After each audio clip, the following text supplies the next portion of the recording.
partage. And actually, I did not take the word out of the fridge. It was already stolen, and it was moldy in the fridge anyway. So let me just say just a couple of words before the beginning of the talk about NWCPP. Every time I get to, about once or twice a year, give a talk to you guys, every time there's more of you, woohoo! Good for you. Give yourselves a hand. That's probably when you're here. No, it's when a lot of speakers here, because I hear this from Andre, I hear this from Steve McConnell, and other people who love talking to this group. And I know that sometimes we give you avant-garde beta kind of talks. This one is actually a released, I hope, version of a talk. And I've given a couple of times this year, but it's a fresh one this year, about things that every programmer ought to know, but most of us have got away without having to really know about for 20 years. But to introduce it, let me take you back a few decades. 2, 1, 0, all engine running.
A piecing together of several different Apollo missions. How many years ago was the first one?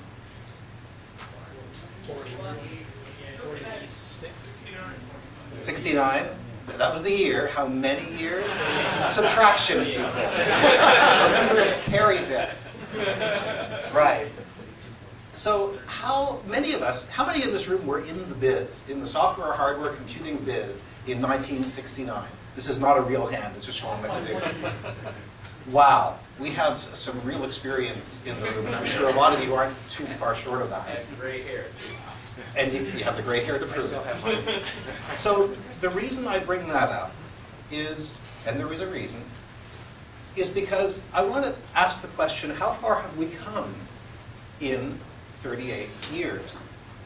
In particular, what kind of hardware and software took men safely to the moon, many of them all the way down, and back again, that they were relying on this life-critical system?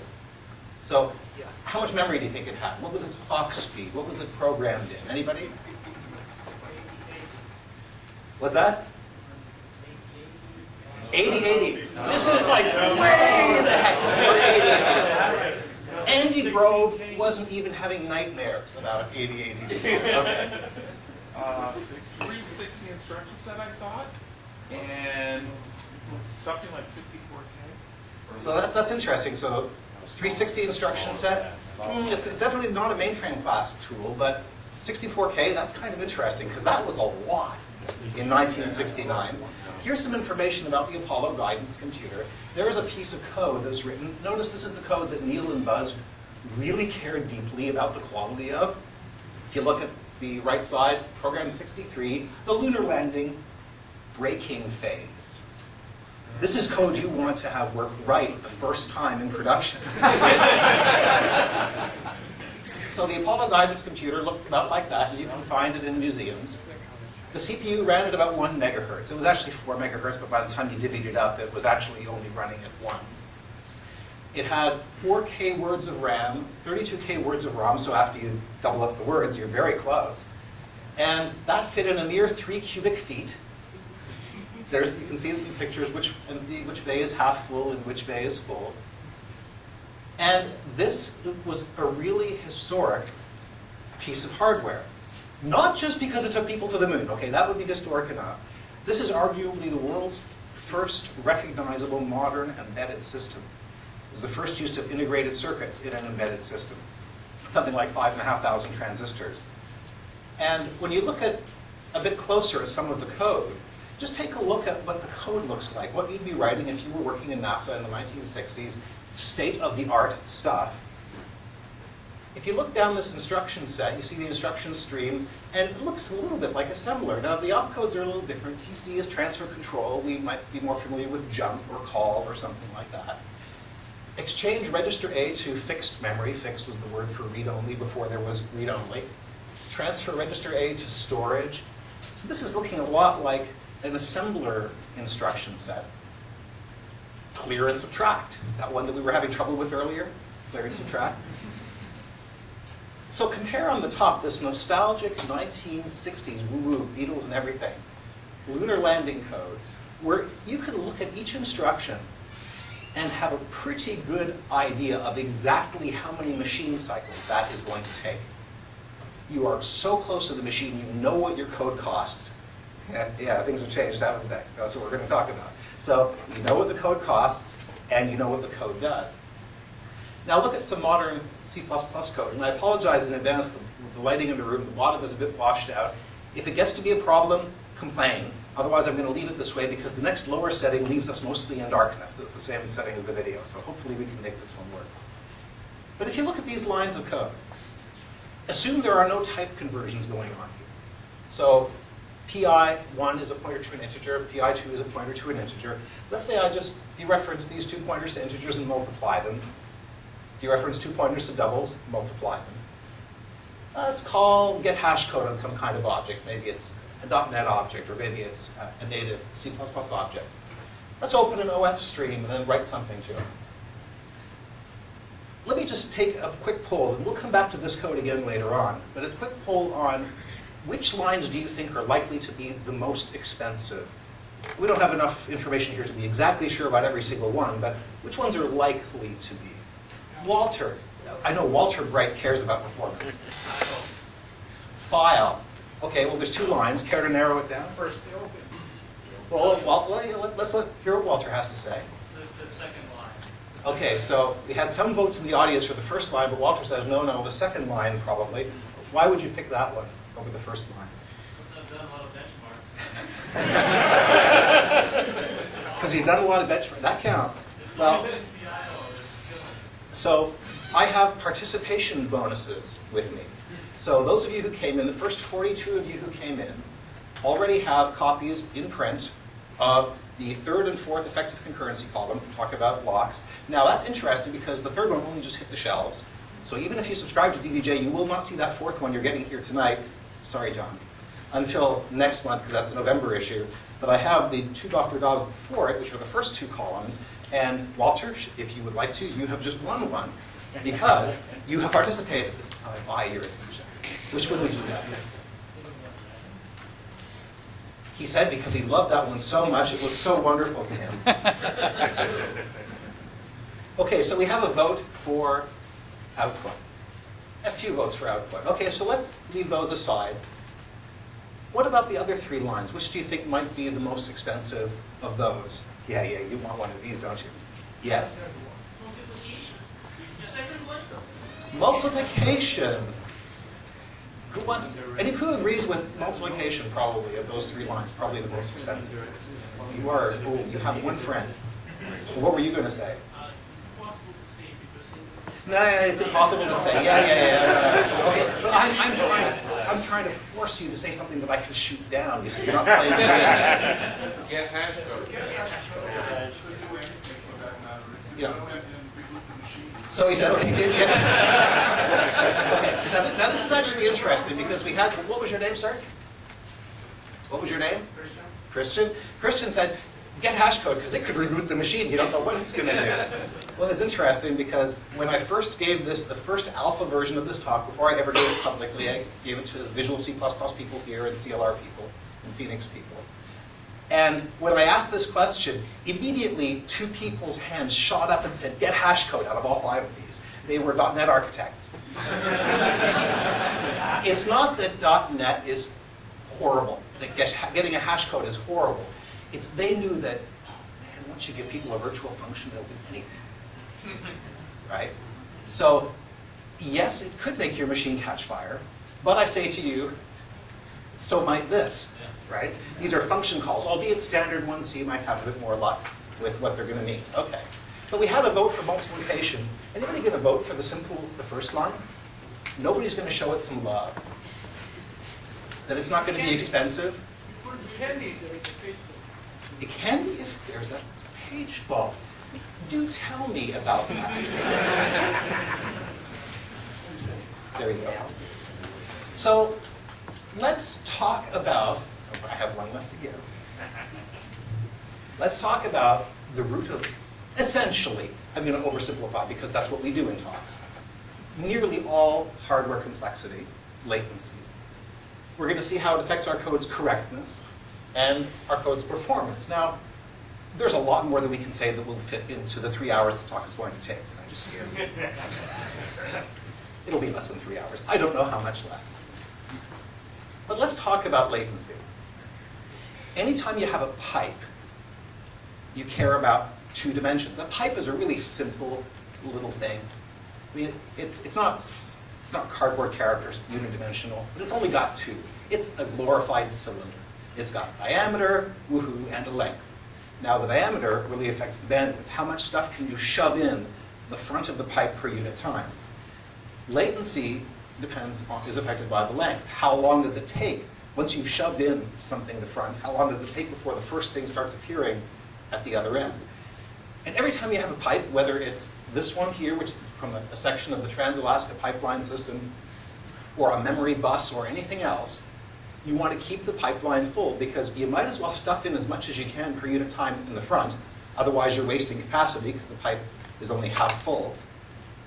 But once you've shoved in something, you don't just sit back and then take a holiday and wait for the first bit to show up the other side before you put in more in the front. No, you keep shoving stuff in so you have a stream of things going down the pipe and you want to keep it full. So bandwidth is about how wide is your pipe. But latency is how long is your pipe. So the Trans-Alaska Pipeline System has a peak throughput, their website says, of 2.1 million barrels a day. They don't say what the latency is. So I put in 2.1 million barrels the first day, and then I sit back and do a crossword puzzle. How long is it before the first drop appears the other end?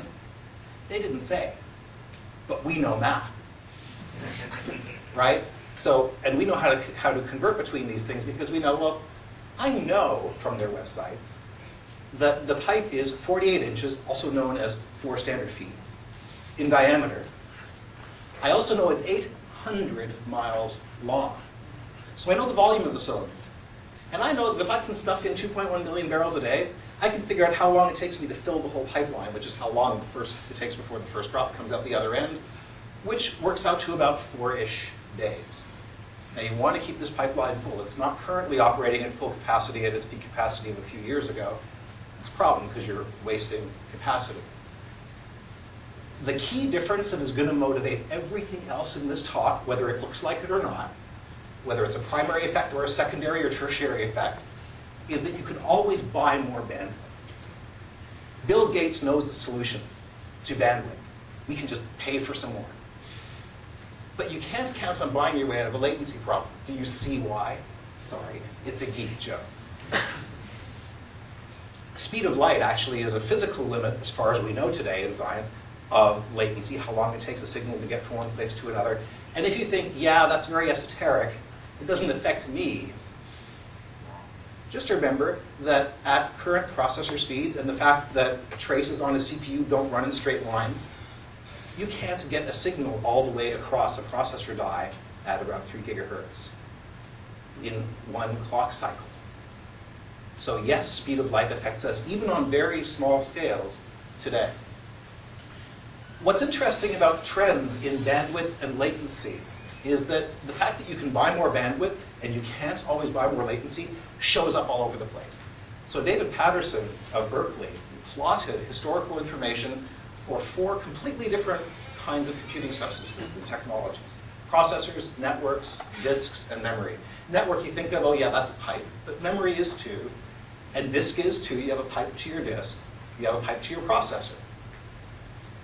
And in each of those cases, notice this is a logarithmic scale. So they are not even close to the gray line of unity, where latency improves as much as throughput does.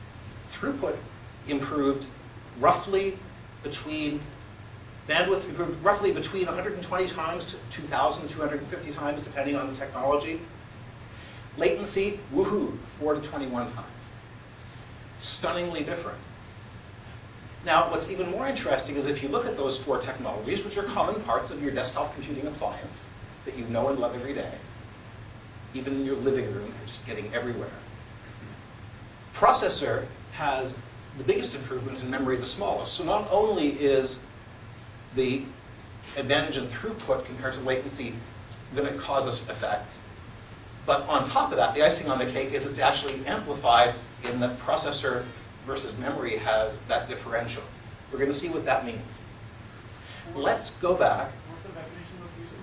Memory bandwidth versus So the question is, what's the definition of bandwidth versus latency? So bandwidth is, you know, how many bytes can I move from the processor to memory in a second?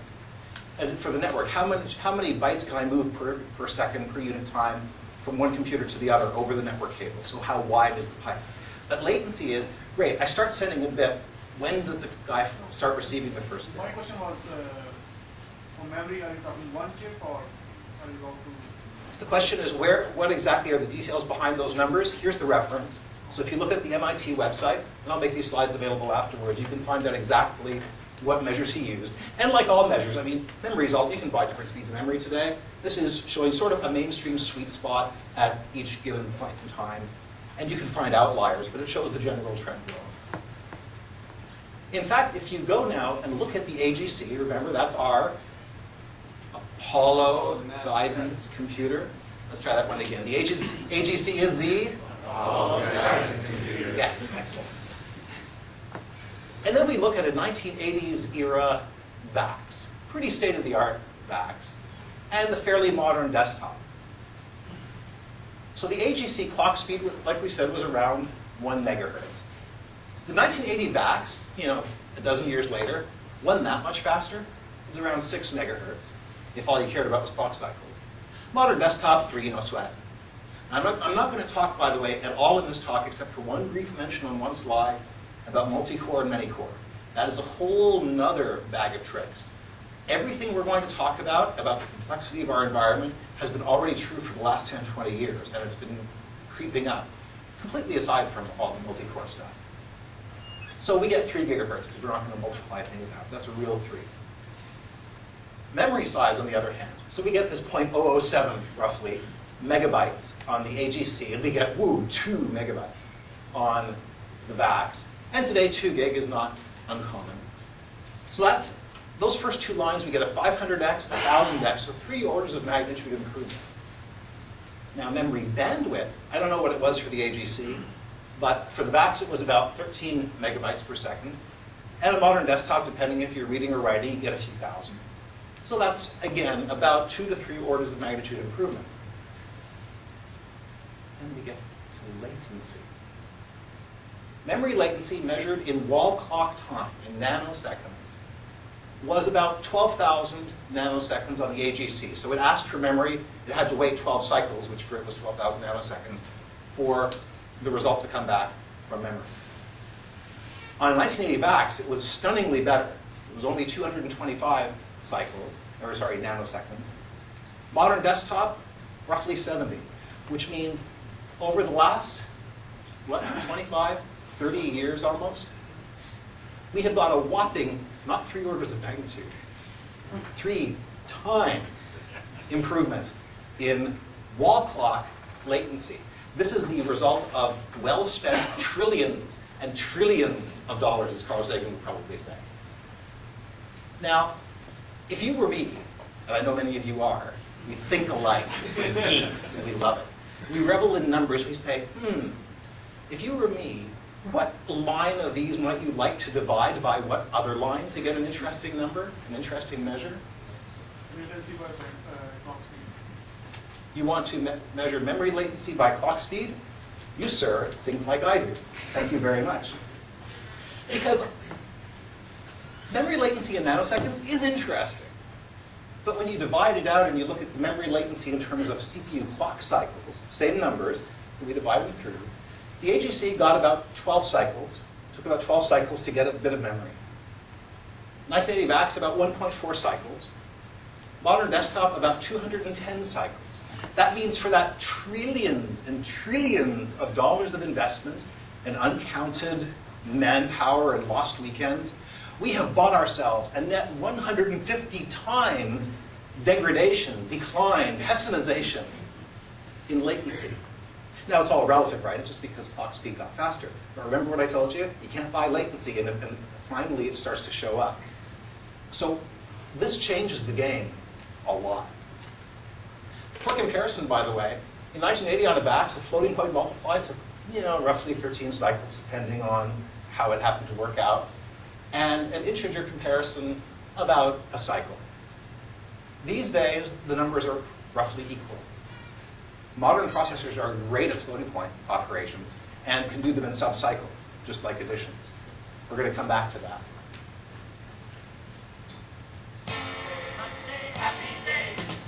This is what we love. This is the 1960s and 50s computer. This is what we've still programmed for today with our mental model of concurrency programming. We have a CPU, and it's dancing around, and it's touching memory, and it's touching disk, and everything's great. That's what we still program for. Don't you admit it? Admit it. You still program for that model. I'm sick of that. Let's go on. Unfortunately, this, so far, is the average reality of how complex our memory hierarchy actually is. This, by the way, is a simplified view. We don't have one CPU. We have 2, 4, 8, and then double that every couple of years from now on. Each of those has, well, it has registers. That actually counts as a level of the memory hierarchy. That's where you finally got to get them to do anything with them. Then you have cache. Oh boy, do you have cache. You have level 1 cache. Oh, by the way, but wait, there's more. It's instruction cache and data cache, and they're different speeds. Then you have level 2 cache, level 3 cache, maybe, and that might be on board in your system, or it might be off on the bus. Oh, but memory, once you actually get to real memory, well, then you have DRAM. By the way, we hate DRAM. DRAM is our enemy. We don't want to touch it if we can at all get away from it. If you don't believe me, you will see why. DRAM evil. And everything else below that is just in the 12th level, whatever it is. They're just lost. Then there's memory on other nodes. Could be uniform or non-uniform memory. And there's flash, and there's flash, and there's flash. I'll come back to flash. Then you get your actual hard drive. Now your hard drive might actually, you touch the hard drive to get a file. You might be touching your actual hard drive and reading a sector or a block, and you're going to get a file. But in today's wonderful, pluggable, extensible file systems, it could be a zip file to the file system looks like a directory tree, which means first you seek and you get that, then you have to decompress it and extract it, and then start navigating it to go further to actually get into the zip file that is pretending to be part of your file system. So this, more expensive than this, directly. And then we get into network, and we just fall off the end of the world in terms of performance. By the way, isn't it amazing that people want to put their compute on the other end of this?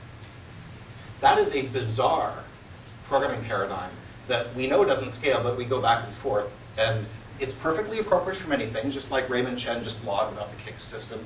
Kix and HTML, we're just rediscovering the same things again. They all work, but let's talk about latency.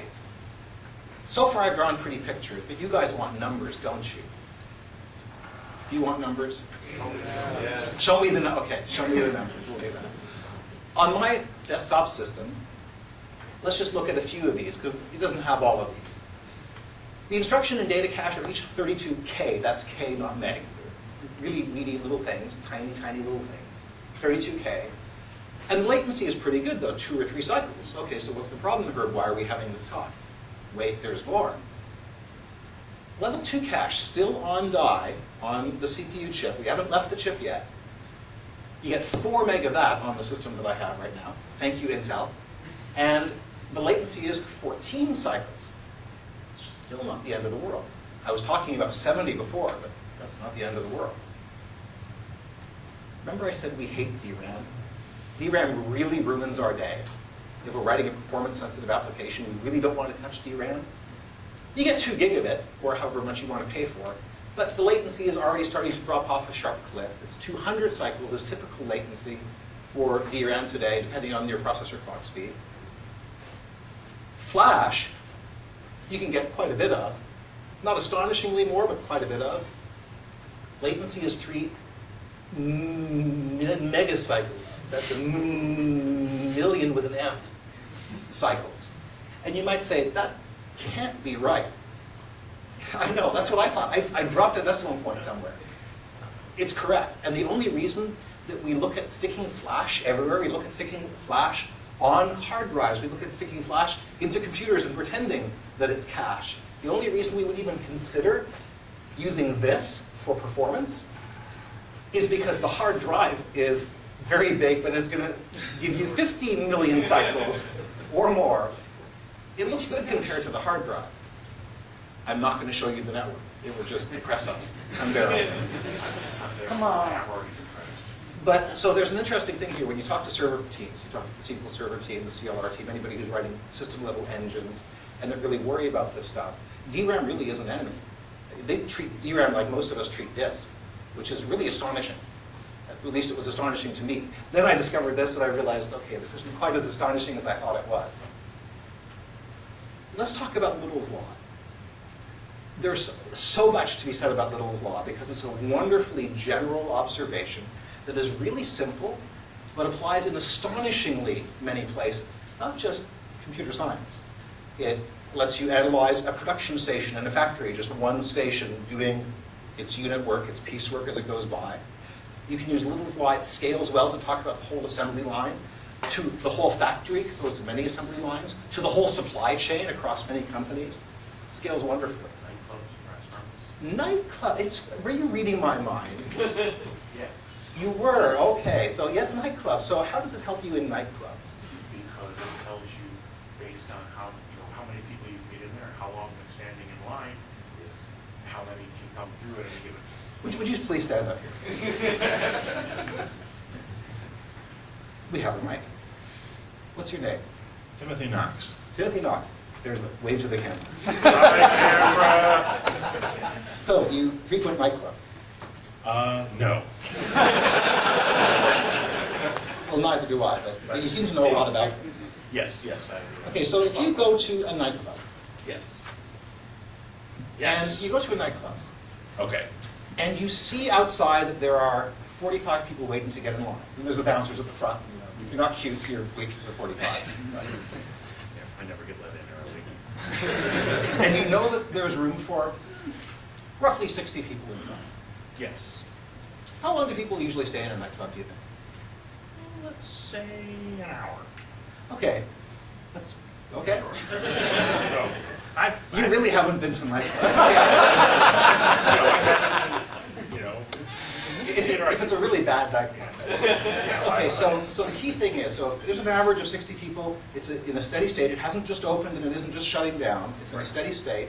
There's roughly 60 people in it. So if you know that they stay for roughly an hour, so what's the rate of entry? then they can, yeah. Thank you. Then they can enter at 60 per hour. Exactly. You just divide it out. It's like math. One a right? minute. So now you're standing outside the nightclub and you see that there's a line of 30 people. Was 30 people, is that what we said? There's a line of 30 people. And you think to yourself, now, how long will I be standing in line? You could just get to the end of the line and start watching as to how fast it starts moving, right? Is that what you would do? No, I do the math. And what does the math tell The you? math would say if there's 60 people in there and they stay for an hour, then you average staying 1 minute per person, so it's going to roughly once per minute somebody's going to be leaving and someone's going to be going in. So the entry rate is 60 people per hour. There's a line of 30 people, so that's a half-hour line. You can just look at it and then you can decide, would you like to wait for half an hour? Or would you like to go back and read C++ coding standards? Hi, Andre. Exactly. I've read it, by the way. Good book. See, better than nightclubs. Exactly. Thank you very much. Give them a hand. So what does that have to do with Little's law? That is Little's law. Bandwidth times latency equals concurrency. The number of things in a system in a steady state is the product of the bandwidth, so the number of things that are entering per unit time, times how long they stay in the system. So all we did is we said, oh, there's usually 60 people in the nightclub, right? And they stay for an hour. I normally say 3 hours, but let's go with an hour. But yeah, I only know because I read it somewhere too, so you could actually be right.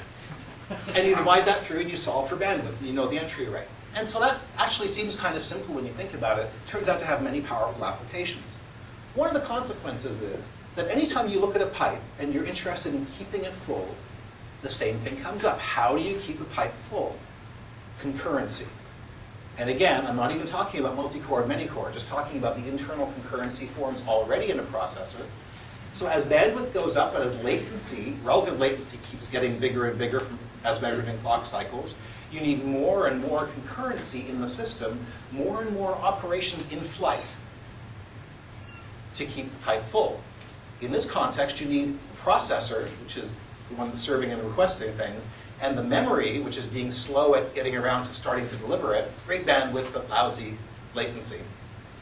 You need lots of memory requests in flight to keep the flight full. Because if you're going to wait for, you ask for a bit, and it's going to take you 200 cycles, you might as well ask for a few more. So that when the first one comes, you'll get those too. It's not going to cost you anything. You want to keep the pipe full. Here are just a few ways that modern processors keep that pipe full. The second one is talking about hardware threads and actually additional hardware cores. That's another talk, but it's a form of concurrency. But also in this category, the strategy of parallelizing the work. A lot of systems, we'll see on the next slide, will pipeline execution. They will execute instructions out of order because they'll try to start the memory operations early so they can be doing other work while waiting for the memory. They can also try to execute more than one instruction at a time by starting to decode and fetch one, and then while that's waiting, start already on the next instruction. So that's a form of concurrency. We'll see that an example on the next slide. Those are all the parallelized strategy. That's one way to get concurrency. It's kind of obvious from the name. Then there's caching. You knew we'd talk about cache. There's instruction cache, data cache, other buffering, and we'll talk about some of those, our store buffers and how they affect us. Notice that the pipelining and out-of-order execution especially, and the caching actually can affect the meaning of our code. So we're going to focus on those three. But for completeness, here's a broader picture. Then there's also speculation. So we're going to leverage the fact that maybe we have more bandwidth than we know what to do with. So we'll just start using it up because we're not going to use it all anyway. Let's just guess whether a branch, a test is going to be true and start executing speculatively. And if we're wrong, we'll just throw the results away and start over. In fact, if you want to be optimistic, why not start executing both of them? If you're going to be asking for the memory for both of them, why not just do that? Sometimes that can make sense.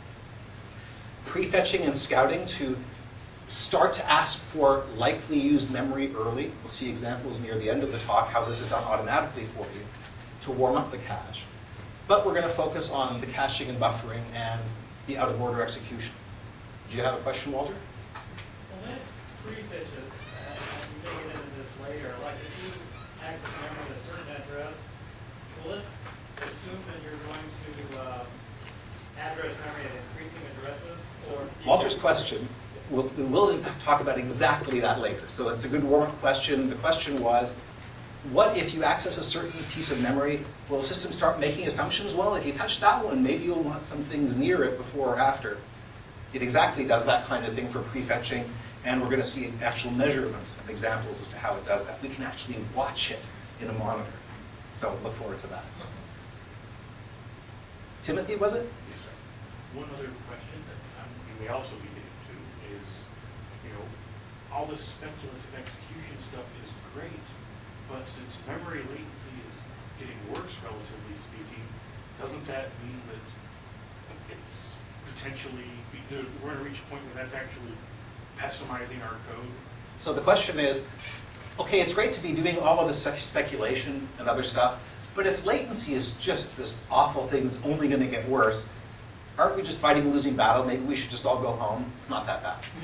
It just means we'll need to inject more concurrency. Guess what one of the advantages, of multiple hardware threads and per core and multiple cores is? Hiding memory latency. But that's another talk. So let's talk about pipelining, one example. Here's a picture of what you might do in the top part with a sequential execution where the processor doesn't just say, oh, look, there's an instruction, let's execute it. It has to be a bit more fine-grained. It has to first fetch it, get it from somewhere, such as maybe memory. Decode it, figure out what instruction it actually is. Sometimes there's a lot of compatibility logic in there. Then it's got to actually execute it. Then it's got to access memory, because what if it's a load or a store? Then it may actually have to write the results of it. And then away it goes and it does it for the next instruction. It fetches it, decodes it, executes it. And the Apollo guidance computer worked in the first example, the way the first example does. But why would you do that when you could fetch instruction 1, then as you're decoding it, have the fetching subunit start to fetch the next one. Then while the first one's being executed and the second one's in the decoder, fetch the third one.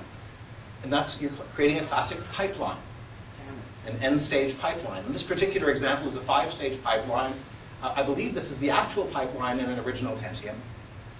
In the Pentium 4, it went to a 20-stage pipeline. In the Prescott P4, it became a 31-stage pipeline. You can see how desperate people can be. Then Intel started feeling ever so much better, and in Core 2 it became a 14-stage pipeline again. So this goes up and down. And actually, many stages isn't necessarily bad. It's just, this is one of the things that hardware designers who know a lot of stuff about how to balance a system take into account to make sure a system is balanced. And you get to just write code and have it run fast. This is a pretty good deal. I like that deal. One of the benefits of doing this, by the way, is you can launch memory operations sooner. I can already be executing the memory access of instruction 1 and still have other instructions worth of things to do while I'm waiting for the memory access. The flip side is we also run out of work faster because we're parallelizing it. Now, let's just take a quick look at how this actually affects a real processor. Here is a sample modern CPU. You're in a picture of an original Titanium 2. It's a few years old, not too old. Notice the area that David Patterson, who let me use this slide, outlined in green. That is cache. That is just cache. Roughly 85% of the die area is just cache. But wait, it gets worse because you're thinking, wait a minute, are you saying that only 15% of an Titanium 2 die actually computes anything? No, it's not anything nearly as much as that. That's just cache. Now notice the rest of it near the top that's not outlined in green. That includes speculation, pipelining, branch prediction, all sorts of other concurrency. So, rough numbers, just as a general rule of thumb, your modern processor that you paid a lot of money for, if you paid $100 for your processor, yeah, I know, it's kind of laughable these days, but if you paid $100 for your processor, roughly $1 worth of that transistor is actually computing anything. 1% of the typical transistor, the die area of a processor today, is actually computing anything. All of the rest is hiding latency. That is the extreme to which latency has really hit us between the eyeballs already, right in the forehead. And it has permeated the complexity of our hardware design, the depth of the memory hierarchy, but also of the complexity of the processor itself. And if you want to blame any one thing for most of the complexity, latency is it, because all of this is about hiding latency. Now let's see how this affects running your code. This is kind of cool. So Ravi Rajwar of Intel Research let me use this slide, which shows a TPCC benchmark, and it shows how the processor actually executes it. So the way that this works is across the bottom, we have the micro operation. So you can think of it as the instruction to execute. So think of your program source code as going basically down this way. One instruction and the next instruction, load, fetch, add, blah, blah, blah. Time is on the vertical axis. So the cycle, we're going to measure it in cycles, and the blue dot, which is very close to the red dot much of the time, the blue dot is the time, the cycle at which that instruction is allocated. So it begins its execution, maybe fetched, decoded, something like that. The red is when it's retired, when it completes. Now, of course, in a modern processor, you have overlapping, the pipelining I just showed you, and that's why this isn't a unity graph. It's not, one instruction per cycle. It's many instructions per cycle, all at different stages.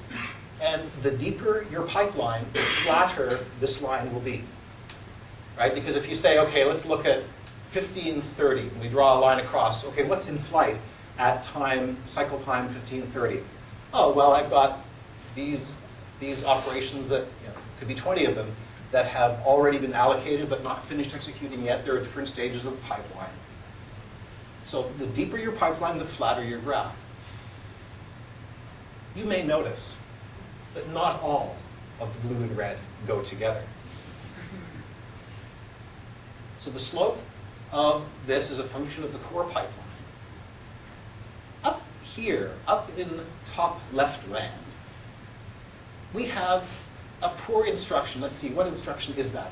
It is roughly instruction 42. Wouldn't you know it? Douglas Adams would be pleased. Instruction 42 is the worst kind of instruction you could possibly have, well, other than something that eventually is going to touch disk. It asked for memory that's not in cache, and that just ruins the processor's day. Because it's not going to get retired until way later. Now, fortunately, because of the pipeline, and because later instructions can already start to be executed before their memory accesses have to resolve, and some of them don't depend on the result of that memory, woohoo, we can still go churning along and keep on getting work done. But notice that it wasn't just one instruction, it was a few that started being delayed, so all the dependents of that first one, that miss, that cache miss. And eventually, we run out of work to do. There's the miss latency, you can read it off the graph. And the length of how much work do we have to do is not only, but primarily a function of the reorder buffer size, because the processor is trying to execute your instructions out of the order that your compiler said to do them, to try to launch memory operations early for exactly this reason, to have work to do while waiting for that stall. But eventually nothing will help. The next allocation stalls, there's no work left to do. The allocation resumes, oh, a mere, what, 4,000 instructions later? We could have done, it's not that many cycles, but if we're doing 10 instructions per cycle, then we've lost about 4,000 instructions worth of work to do, while the processor has been doing exactly, but very quickly. Rico Mariani, recently of CLR's team, and now I think over in Windows Live, he's actually, no, still in DevDiv, sorry, he's still doing great work in DevDiv for Visual Studio. He likens running code on a modern processor to driving a Ferrari. No, let's say a Lamborghini in New York City. You go really, really, really, really fast, and then you stop behind a bus, usually the memory bus.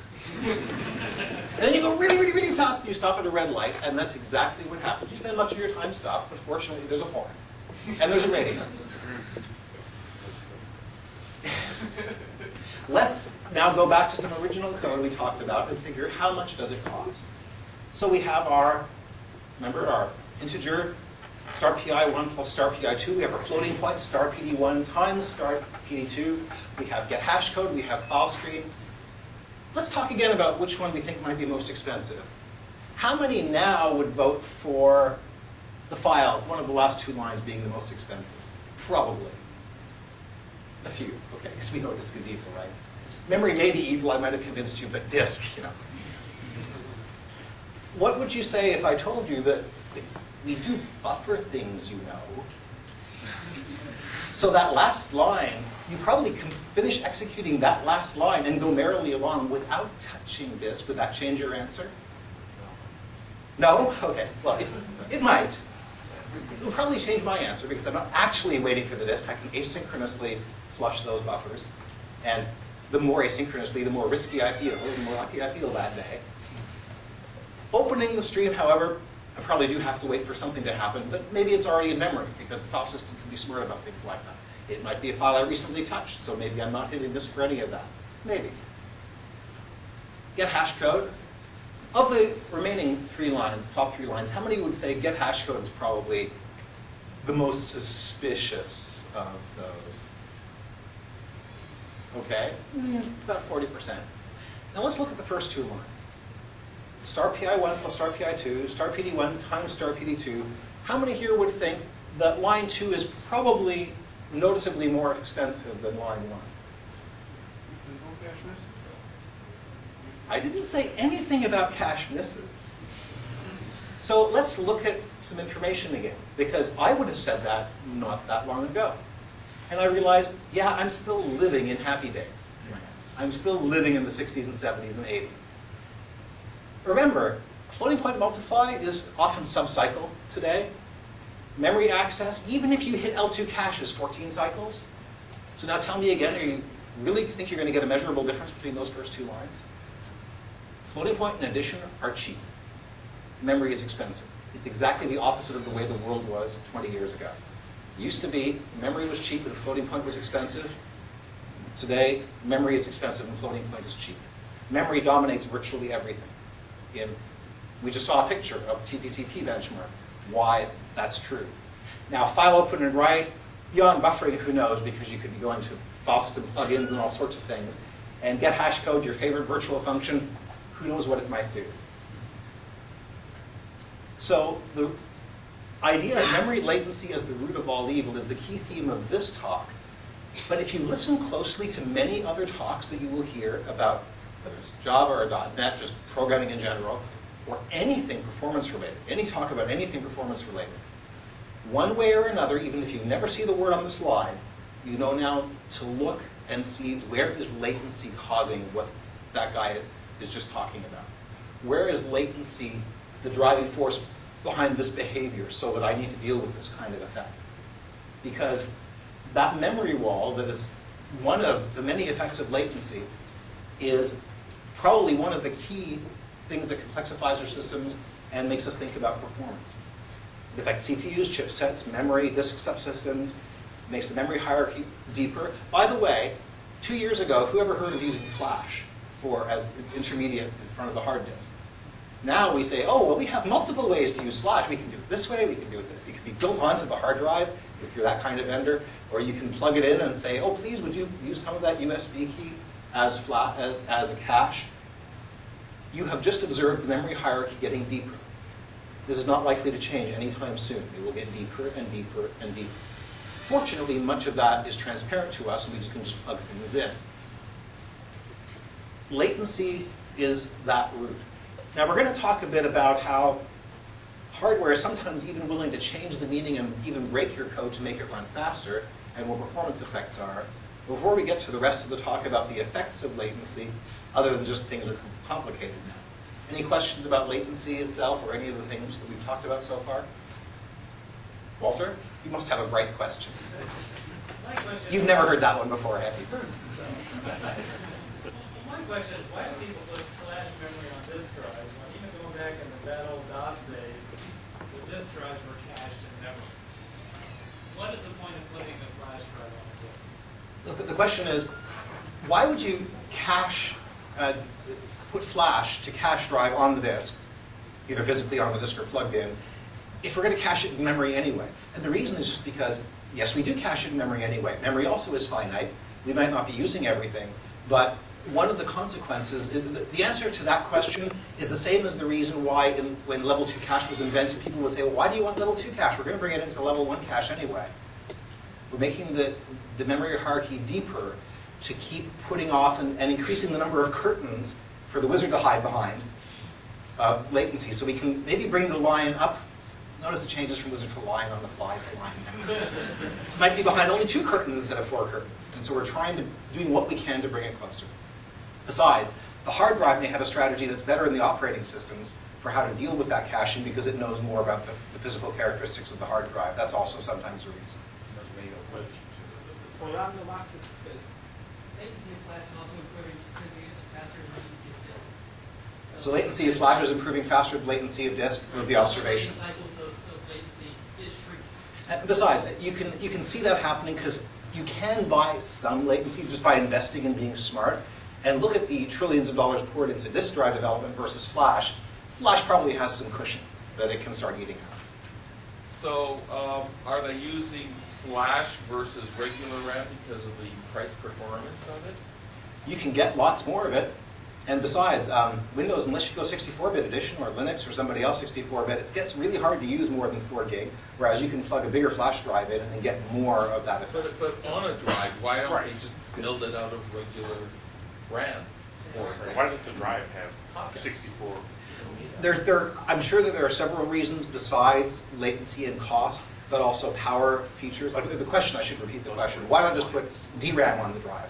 I can imagine volatility is one good reason. If power goes out, then you're not going to lose what's in flash.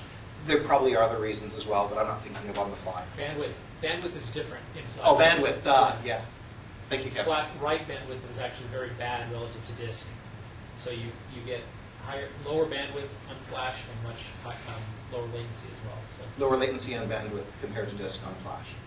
No, but compared to regular RAM. Compared to regular RAM, but also look at the expense. How much is RAM is cheaper now, but look at going to Best Buy and getting a 4 gig SD card for your camera or a 4 gig USB flash drive, and the memory is still a bit different. There was another hand over here somewhere. I was just going to make the same point. So. Okay. So let's talk about consequence number 1, correctness. How this processors and execution systems can change the meaning of your code, even break it to make it run faster. I talked about instruction reordering. That's when a processor executes the instructions in some other order than it's actually got them. If you say disassemble a program and look at what the instruction screen is. Especially when it's executed out of a different order than you see in the source code, because that's the only order that matters to you, right? That's what I wrote. What do you mean you're going to help me by executing something different, right? A common question. And so a memory model describes what the rules and constraints on those are. A lot of what I'm going to talk about in the next few slides, I'm going to skim somewhat because the articles that I just gave photocopies of, or printouts of, that are in the current and the next that you haven't got yet, but you've got it here, Dr. Dobbs, I talk about those things and how to use locks, how to use critical sections, and why they make all this work. We really want the system to operate as though it were something called sequentially consistent. And Leslie Lamport defined sequential consistency this way. He basically said, the system does what you told it. It's actually a stunningly clear concept. You say, do this, then do this, then do this, and that's actually what happens. Now, the truth of the matter is, nobody on the planet builds sequentially consistent hardware and hasn't for a long time and never will again. However, if we can make the result come out that you can't tell the difference, we get to play whatever games we want to play. And in particular, one of the big caveats that we want to stay in is to obey the critical sections in a program. Here's an example that's taken from Decker's or Peterson's algorithm. And early, if you don't have locks, how do you do mutual exclusion? Way to write code. Thread 1 sets its flag 1, which says, yes, I want to get into the critical section. And then it looks to see if thread 2 set his flag. If he did, and they both want to get in, then there's got to be some contention resolution. But if thread 1 sets, I want to go in, and thread 2 has not said he wants to go in, thread 1 can enter the critical section safely. And then vice versa, thread 2 does the same thing. He sets his flag, I want to go in. Then he looks, did thread 1 also say he wants to go in? If he did, we resolve contention, but if not, great, I'm gone. Could both threads enter the critical region? Yes, if you're running on alpha, which is why nobody buys it. No, but seriously, early alpha was really weak memory model, and they had to tighten that up. But in particular, well, what if, to be helpful, the execution system, and here that's speak for the compiler, the processor, the cache effects that might happen, or anybody else, transactional memory, if that's your thing, anybody that transforms the memory instructions that you originally wrote. If they decide, you know what, I would rather test flag 2 first and then set flag 1 in thread 1, and I'd rather invert those 2 instructions, then you have a problem. So you really want to synchronize your program to make sure that doesn't happen. One way to prevent this from happening is to use a Java or a .NET volatile, or in the next C++ standard, a std-atomic int or bool or whatever you want the flag to be, as the flag variable, because that will guarantee they actually will not be reordered. Or you could use locks, but again, the whole point of this example was how do we do it without locks? But often we would rather use locks than roll around. Or you could write a memory variable. Don't do that, but I mentioned it for completeness. This looks hard. Once you actually look at how to write memory variables correctly, it looks hard, but it's way harder than it looks. Oh, so let me rephrase that. It is easy to do incorrectly. Have a nice day. Let's see where, this is only one example. There are many, many more. One example of how these 2 instructions could appear to execute out of order. Let's say that our processor is a simple Apollo guidance computer era simple processor with only one wrinkle. He doesn't have a deep memory hierarchy. All he has is a store buffer. So when he writes to memory, there's a buffer that gets buffered output, just like we usually expect for file output in our programs. It gets buffered to memory. And the reason that you often hear about store buffers and not read buffers, in general, writes are more expensive than reads. If you just think about it, you got to tell everybody that you did it. So just remember, in principle, a write is more expensive than a read, so we want a write buffer, store buffer. Store and write, same thing. Load and read, same thing. So sometimes I'll talk about reads and writes, sometimes I'll talk about loads and stores. Usually that's called a store buffer. So let's assume processor 1 and processor 2 execute sequentially consistently, and there is no other memory hierarchy here, and the only wrinkle is the store buffer. So first processor 1 executes set flag 1 equals 1. So he's going to write it, but that gets put in the store buffer. At roughly the same time, processor 2 also executes its first instruction. It sets flag 2, and it writes that to the store buffer. Flag 1 and flag 2 are also in global memory, but those writes will eventually flush and update global memory. Then they each execute their reads, which bypass the store buffer, go directly to local memory, and there's no way that processor 1 or processor 2 can reasonably tell that there might be a dependency because they're reading and writing completely unrelated variables. How can it know in general that there might be some relationship the programmer intended? They're reading and writing independent locations, so many processors will reorder these, or the buffering and caching system might do it with the same effect. And then we get the fact that we read the old values, then we set the new values, but by then everybody's in the critical section and bad news happens. And finally, of course, we do write the values. Any questions about that example? It is not the only example. A compiler could do this to you. Oh, I already have flag 2 in a register. Let me use that first, and then spill the register and read flag 1, and do something with flag 1. Compilers can be annoyingly helpful too. So the idea is that there's the source code, what you wrote. This is the only thing you care about, because it's the only thing you can touch and feel. And it's, after all, what you said. And then there's what gets actually executed. And in between, there's the compiler that might do sub-expression elimination, register allocation, transactional memory. The processor might have hardware transactional memory, prefix, speculation, overlapping writes. The cache system might have store buffers, private shared caches. pairwise among processors. And all you care about, and the only thing that we as an industry must guarantee, is that if you correctly synchronize your program, if you write no races in your program, then you can't tell the difference between what we actually execute and something that's sequentially consistent. If you have a race, read the article. By the way, you might have noticed that the tagline for the first article was, "In a race, no one can hear you scream." So tools and hardware try to maintain the illusion that if you correctly synchronize your code, you have no races, the program behaves as though it were sequentially consistent, and if we do something else, you can't tell. So you can't complain either. So on the back table, you will find these. Use critical sections, preferably locks, to eliminate races. That's in the October DDJ. And apply critical sections consistently in the November DDJ. And I brought exactly 42 copies. However, foiling my plot, more copies have been made. So see Dave afterwards, and he's got them there if you didn't get a copy already. Or by Dr. Dobbs. So what you'll see covered in those articles is you want to either use locks, use ordered atomics, like a Java volatile, .NET volatile, or a C++OX stood atomic, or fences or barriers in that order. And boy, do you want to prefer locks over the others, and boy, do you never want to touch explicit fences and barriers. That's the short version. See the article for details. Now, let's just consider what compilers must do and what you can count on them doing and what you can't count on them doing. Let's say you have a struct that has two bit field members. Now, as soon as I say bit field, how many people's antenna perked up? Bit field. How many people cringed? Bit field. You see refugee?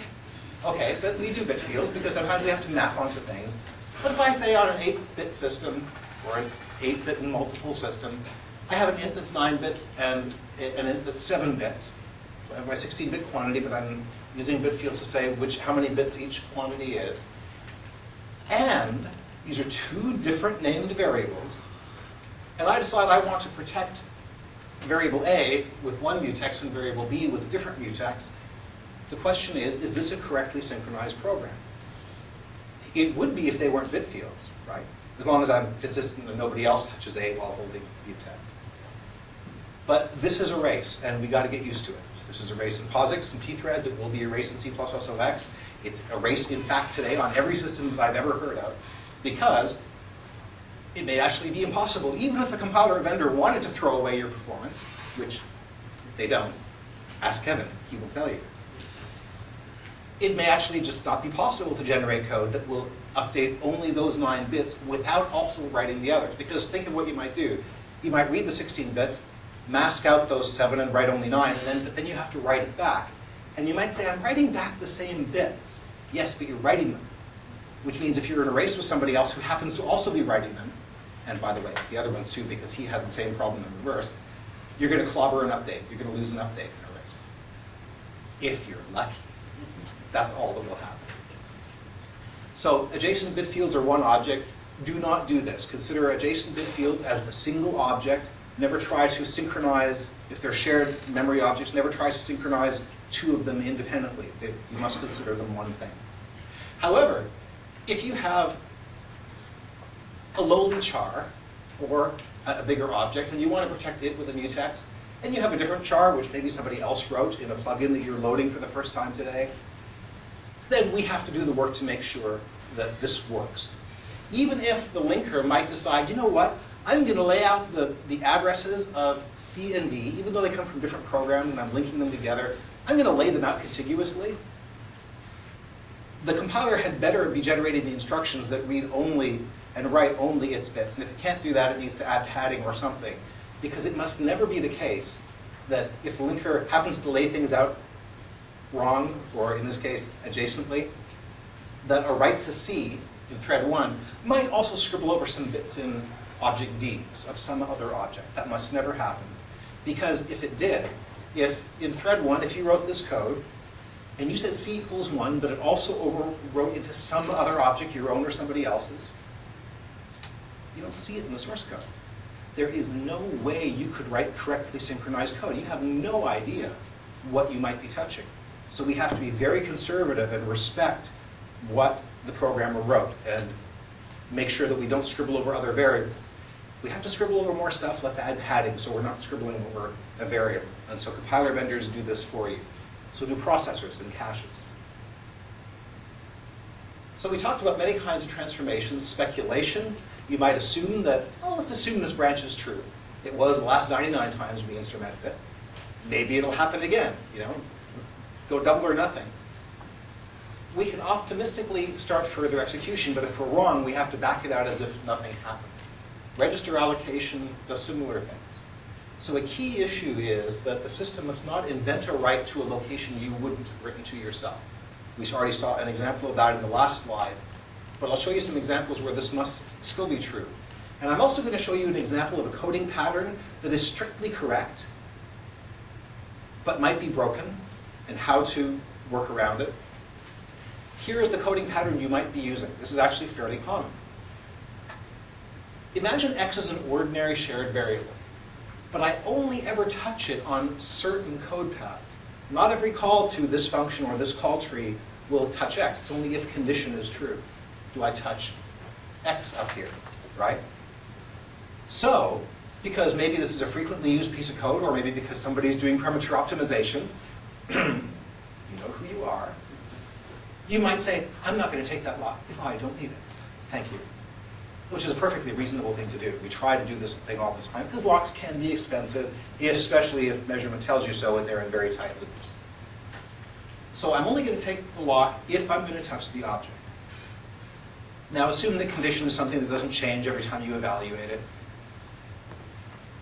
Would you consider this to be correctly synchronized code? How many of you would vote and say, you know, yeah, I want that to be, and I expect it to be correctly synchronized code? But I have a condition. Oh, no, there's 3 of them here. Yeah, Walter has a condition. What's your condition? I use code like that, but the condition is if I only have one thread off. Oh, you use code like that if there's only one thread. Well, then why are you taking a lock? Well, Right, so, reverse the condition. yes. So in this particular case, if condition lock X, so you might be aligned in the lock if you know that it's single-threaded code, right? Your condition might be if it's not multi-threaded, but in this case it's a little different. I'm actually if condition using X as well. So in this particular case, I am with you. I am with all of you who raised your hands and you said, this had better be correctly synchronized code. Because what is the definition of correctly synchronized? Read your manual, but it usually boils down to that if you have a shared object that is immutable, that is, you could have potentially 2 threads that access it, and at least one of them is a writer. That's a race. Thou shalt eliminate races by making sure those 2 pieces of code can never run at the same time. You can either do it by making sure they hold the lock before they touch the variable, or make the variable volatile if that's appropriate, which can be sometimes. Java volatile, not C++ volatile. And so this follows that prescription. It says, if I touch it, I will take the lock, according to a sequentially consistent reading of your source code, which is what we guarantee will be safe if there are no races. So it's a little circular, but this is in fact correctly locked. This pattern happens all the time. I will now show you reasons why, even though it's correct and you're doing the right thing, you may need to stop doing this, because it might be broken today in practice. Now, and I'll show you what you can do about it. So let's delve into this a bit more. Oh, one question at the back. I'm just see if this is correct. Code condition itself could change. So the question is, what if condition itself could change? Yes. So in this particular case, I think I stated the assumption, but let me be very clear about it. The condition isn't invariant, it doesn't change, so you're not going to be, it's not incorrect, it's not a bug. Or a condition could give you back a different answer every time. At least for the duration of this code, Conv is going to give you back the same answer. Maybe you evaluate it once and then now it's a bool that you're testing over and over again. So you're right, that has to be true, otherwise there's just a bug in the code. So here's what speculation might do. Remember we said, say the system noticed that the last 99 times you ran this code, the answer was true, condition was true. Maybe it'll be true again. It's true most of the time, so I will help you. Watch me help you. Where's that sledgehammer? I will just speculatively read X, because I might have to write it back. I will just go set it to 42, and if not condition, oh well, I was wrong, and write back the old value. That is a perfectly valid, single-threaded, sequential optimization. It is a completely broken, multi-threaded, concurrent operation. Unless, clearly the key here is X is a shared variable. If the compiler could prove that X actually isn't shared, like maybe it's thread local, or maybe you just newed it up and it's not marked thread local, but you never pass a pointer to it out anywhere, if it can prove through escape analysis, you know what, it's not shared, the compiler can do this. But I'm assuming X is a shared variable. So the problem is, if I do this, well, let me ask you, who sees the problem? If the compiler does this, what is the problem with this line marked red? Danger Will Robinson. It's not under the condition, so. And you write it to the variable, so. Who said that? It's not locked? Who said that? Yes. Right. That X equals R1 will now execute while we're not holding the lock. And we still might be able to be okay, except the problem is if some other thread, which is holding the lock and doing what it's supposed to do, now reads or writes X, we have a race, even though they're holding the lock. Because we've introduced a write to a shared variable that in a sequentially consistent execution couldn't happen. In other words, we've created one that the programmer never wrote. And so might not be locked if he's conditionally taking locks. Now, there are other ways for this to happen. I'm just going to go through a few more slides. They're all variants on the same thing. Just look at the ways you can have a conditional write. This is fun. If, you know, if you're evil. I have a for loop, and it has a condition in it. Compilers love to do register promotion for you. This is the same problem as on the previous slide, because now you always write to the variable, even if you never actually touch X. And you know, maybe you took the lock only if you optional work is true. Compilers really, really like to do this one. And they might do it to you, I mean for you. Here's another variant. Let's say that you have a loop and that modifies variable X. Well, X is only modified if the loop is executed at least once. If you're going to be fancy schmancy, and you're only going to take the lock depending on whether the loop gets executed, you might break, because, have I mentioned, compilers love to register allocate the variables that are inside loops. We have several compiler writers in the room, including Walter, who has asked many precocious questions. Walter, you as a compiler writer, would you ever consider doing something like this? Absolutely. Absolutely. Would you feel sorry about it? No. Here's the payoff question. Walter, if X is a shared variable, do any of your compilers make this transformation? Right now, Sorry. I had a little bit of fun for you. Well, that's actually a good answer. Ours do. Sorry. So that's interesting. So without getting sidetracked too much, can you say in a sentence or less what makes you not have this problem where you don't register allocate this, where you could create a write to a variable that wouldn't be written to? well, my optimizer only allocates things to registers that it knows everything about. And so it will only allocate to registers things like local variables. So you don't do it to shared variables. So they cannot be shared variables. So you only register allocate stuff you can prove is local. That's right. Okay. Five digital Mars. Yes, that's a plug for Digital Mars. However, there are lots of shared variables you really want to do this to. But anyway. Okay, good. But let me point out that is one way to solve it. There are higher performance ways, sorry, to make that to do the same thing. However, I will talk about some of them. But this is the kind of thing a compiler might in fact do. I got to take your hand at least once to let you defend yourself. I've learned the hard way to do the most conservative thing possible when you're optimizing. Because customers do not know how the optimizer works, and when it doesn't work, when it optimizes in your code breaks, they just get mad at you. Why? They don't care about your explanation, so the compiler optimizer takes the absolute most conservative possible. That's number one. And number two, if you're using global variables inside a loop, you deserve what you get. So, Walter said, one approach that compiler vendors could take is to be conservative about optimizations if they know the variable might be shared. In general, it's hard to prove anything a pointer points to, for example, isn't shared. Because everything's shared unless you can prove otherwise, right? Unless you see a thread level keyword or something. People never rely And on pointer arithmetic to make then there's it pointer shared. arithmetic, yes, and that'll really ruin your day. So, but then the other thing that you said, what was your second point? I don't want to encourage you, but I can't remember your second point. I think it was you shouldn't be. Oh yes, you shouldn't be doing this. Hogwash. I don't believe you for a second. These are the very cases that optimizers should be optimizing. So that, No, his point, he said anybody that uses global variables in a loop gets what they deserve.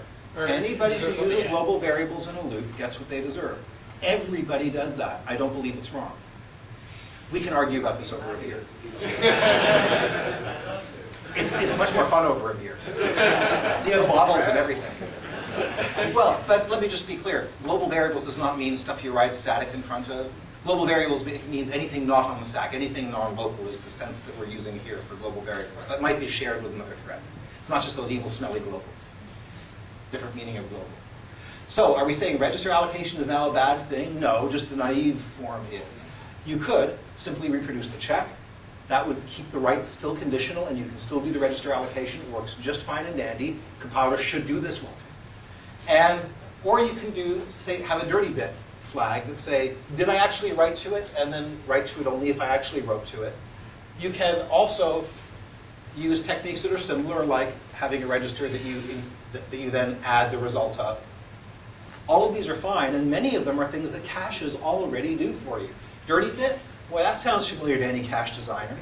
Because remember, all of these transformations, even though I'm showing them to you in source code, can be done by your compiler to the source code, by your compiler changing it to the object code, by some other optimizer, transactional memory system, by the processor, this reorder buffer, by the cache because of cache effects and store buffers and other things.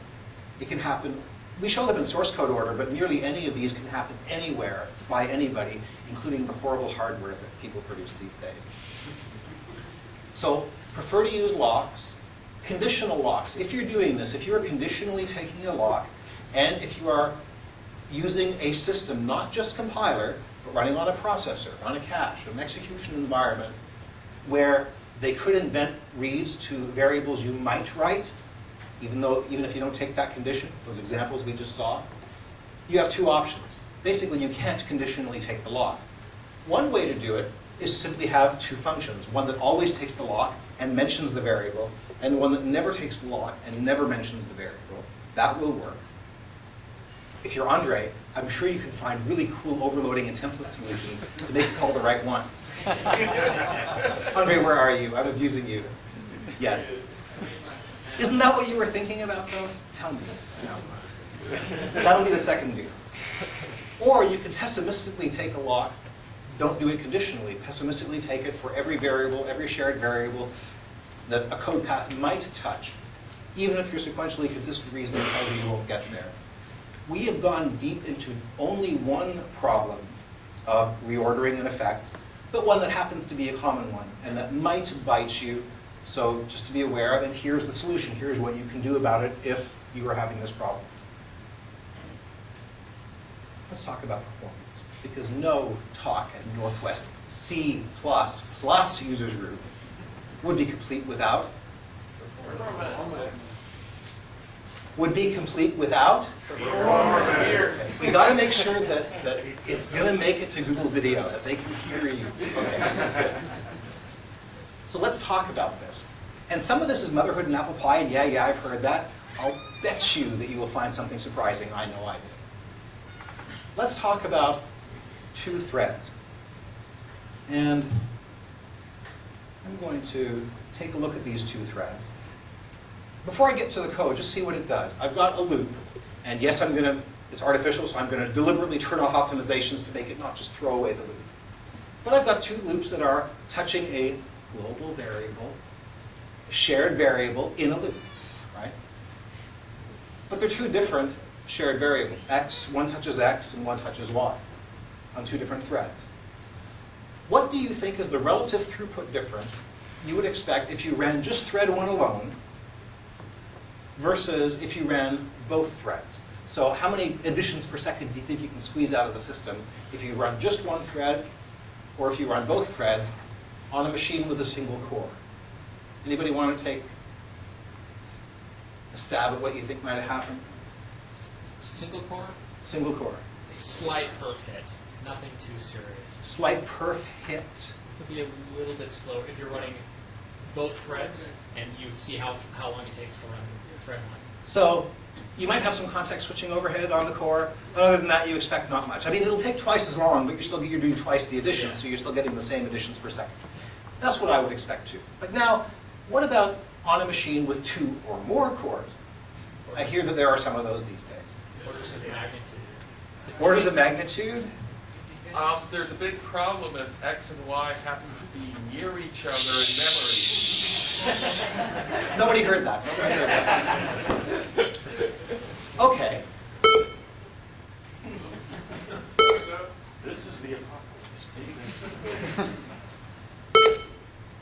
That's cool.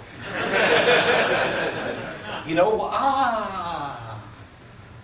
the focus is on the command window, which does not understand. Next slide.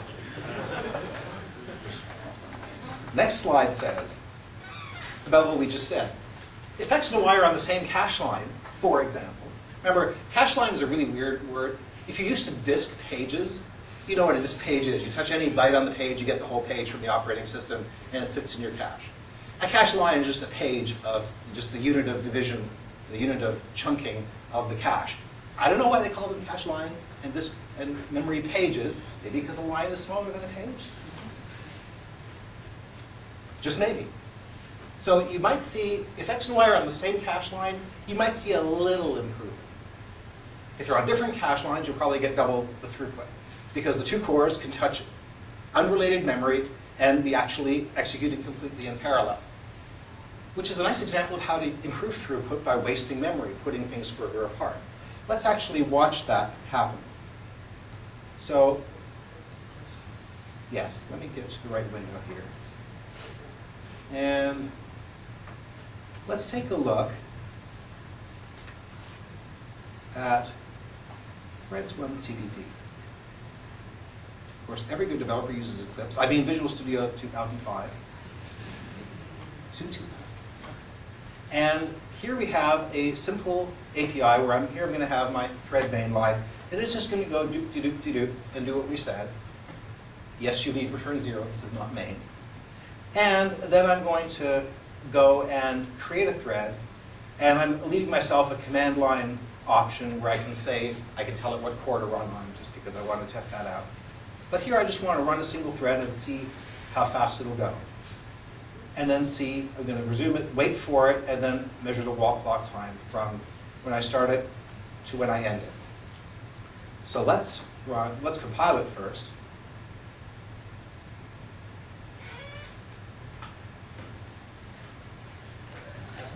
And, yeah, I know. The IDE is 2005. We're about to ship 2007, and I'm using the 2003 compiler. It's a free country. So the total wall clock time here is about 2 3/4 seconds. Let's just convince ourselves that that's about what it takes. Yeah, roughly that. You're always going to get some variation. There's no such thing as an unloaded system anymore. Just run Task Manager anyway. So let's now, however, look at threads2.cpp, which does very much the same thing, but just for yucks, I've got this array of integers. And the reason I do that is because I'm going to have a command line option where I can say which one to have, so I can actually control how far apart they are in memory.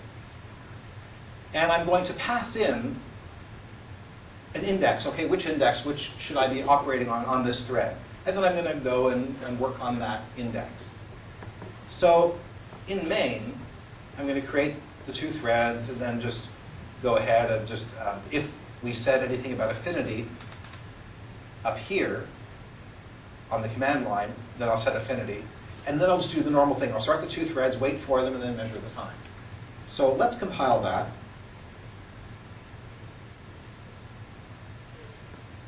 And if we run this, oh, I have to say what I want. Okay. Let's have them both access the 0th element, just because. And while I'm doing this, let me undock and bring over here where you can see it a handy dandy CPU meter.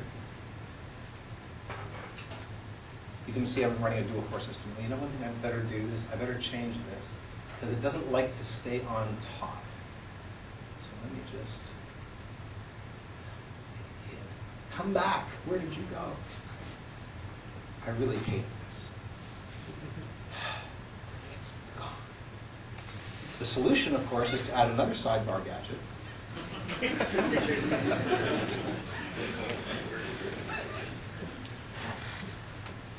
And look, here's another one. Stay there. Don't go. Don't go away.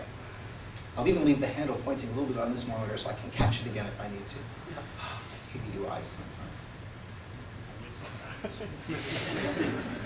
So let's go back. Let's go back and see where we were.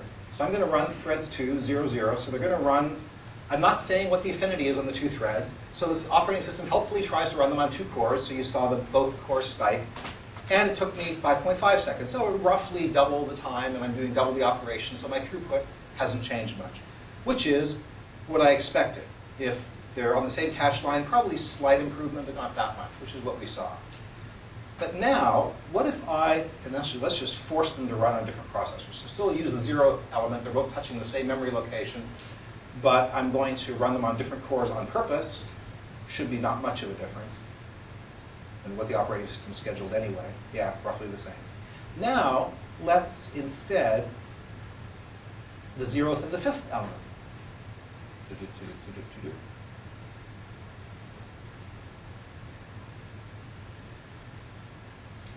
That didn't help. Let's try the 0th and the 9th element.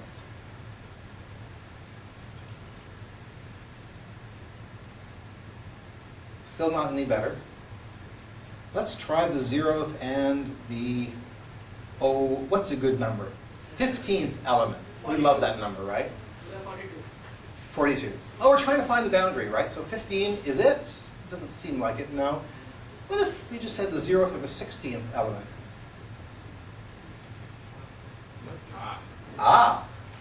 We have just inferred something about cache line size. And in fact, if we go back to the code, and if in the code, I believe I have a comment that I commented out, there we are, where I actually will spit out, divide by 64, which I happen to know is the cache line size on this machine, at all levels of cache, it's stunningly consistent. Then I can recompile this again, and run threads 2 again.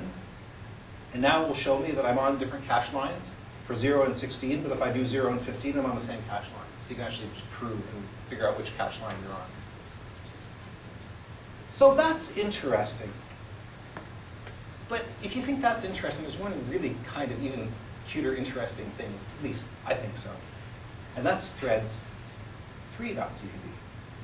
Very similar piece of code. The thread mainline is essentially doing the same thing. But now I'm going to, instead of telling it to go to an index in some global array, I'm just going to pass it its own new int. See that? That's all I'm passing it. I'm passing it its own new int, and initialize it with something.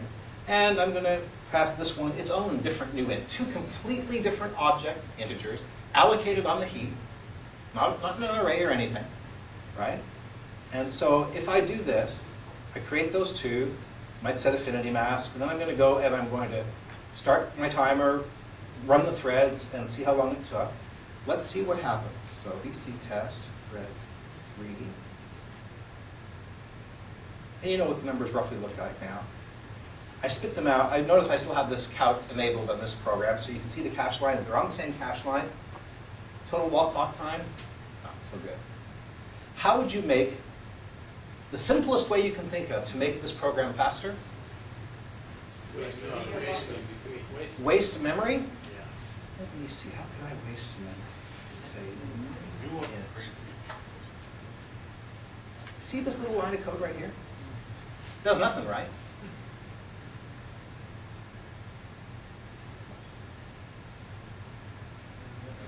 Can't do that right.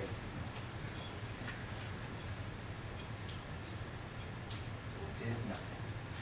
Wait a minute. If some is good, more is better.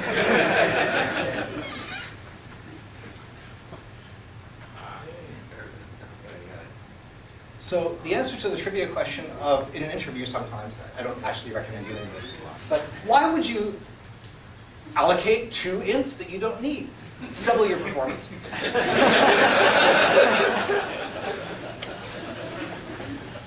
I find that astonishingly interesting. Welcome to the world of cache effects.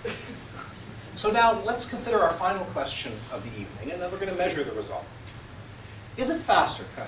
This is the stuff that you see in introductory textbooks, and they think they know the answer. Is it? And the answer is yes, but the more interesting thing, the answer we know, the more interesting thing is why. That's where the reasoning usually stays shallow, even in more advanced courses.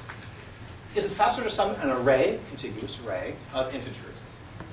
An equivalently doubly linked list, like a std list of integers, or an equivalent set, like an arbitrary, of integers? And now, I think we all know the answers to that question, but how much so, and why? Anyone want to take a first cut at this? I'll try to pass it around a bit. I'm pretty sure Walter knows the yeah, you know the answer. Yes? The race was faster because of locality of reference. Raise is fast because of locality of reference. It says so in Strustrip 1.1, right? We just learned that. So it must be true. Anything else? There was a hand back here. Andre! It depends. I did say equivalent size. So the answer is yes, the array. But the question is why? Okay, well, it depends on what. Okay, so what kinds of it depends are you thinking? How you sum the things for once. That sounds like the T word, traversal. We'll come back to that. Very good. There was a hand. That was it. That was it? Yeah. Is there a hand back here? Is that Lou? No? I'm assuming they do. Yes? If you had multiple processors and you knew what was going on, you could take advantage of Okay. that too. If you had multiple processors and you wanted to parallelize it, yes. But let's ignore that for now because yes, you could do that. That also is another talk. Let's just think about uniproc is complex enough. How can we allocate? How can we account for the effects across the memory hierarchy? One more. It sort of depends on whether the I love it when it optimizer, starts. It sort of depends. whether the optimizer assumes that the next memory reference is going to be higher than the current one, and Okay, so it depends on whether the optimizer assumes that you're going to touch the next thing, the thing beside what you just touched. on Craze they used to do that all the time. Craze. Gray Yes. hair. Yes. Now, in fact, the Vector optimizer, processing. you mean the hardware optimizer there, not Yes. the one that we normally think Vector. of. You know, we're sheltered programmers. We barely know the compilers or software and have bugs. So, but yes, so the hardware optimizer. Okay, one more. New hand. If you have it on a tree or on a list, and you stick those in on different cache lines, you may actually be able to sum them up faster. So if it's a tree or a list, you may get things on different cache lines. So depending on contention, it might be faster. That might not actually help you in a single-threaded summing up, but it could help you in multi-threaded cases like we just saw. So let's just look at a few sample data points, and there are many more, but let me just throw up some straw man issues. I'm going to assume typical Windows, modern machine, Linux machine, 4-byte integers and pointers, 64-byte cache lines in the hardware, and 4K memory pages the OS manages. I'm going to talk about cache and about memory, like DRAM, non-cache, because they're different. You can construct cases where cache utilization is better and memory utilization is worse, and you can construct exactly the opposite. Let's take a look at a few examples. So vector of int is your friend, right? The contiguous array, the first line. I'm going to need 65K cache lines. I'm going to have a total of 4 meg, because that's how much I need to store 1,000,000 ints. My memory is going to be a nice even 1,000 pages, hopefully, if I start at the beginning of the first one. Otherwise, it might be 1,025, for a total of 4 meg. Very nice, the easiest one to memorize. Now, the full cache lines, half full pages, is the second example. Consider if I have my cache lines still full, They may just be scattered around differently in memory, but they're still full, means I'm using exactly as much cache, exactly as many cache lines, and 4 megabytes of memory still. But when I look at the memory, I'm somewhere between 1 and 2,000 pages of memory, so 4 to 8 meg of pages that the operating system has to bring in, even though my cache has the exact same utilization, because the cache lines are spread differently on memory pages. That assumes that sometimes I'm using, the cache lines might be in the upper part, sometimes the lower part, and so forth, if they're well distributed. Because you can also have cache associativity effects. But you can get this regardless of the associativity of the cache. That's for those who send me email later. This happens. So that's the answer. Now let's say I do a list of int.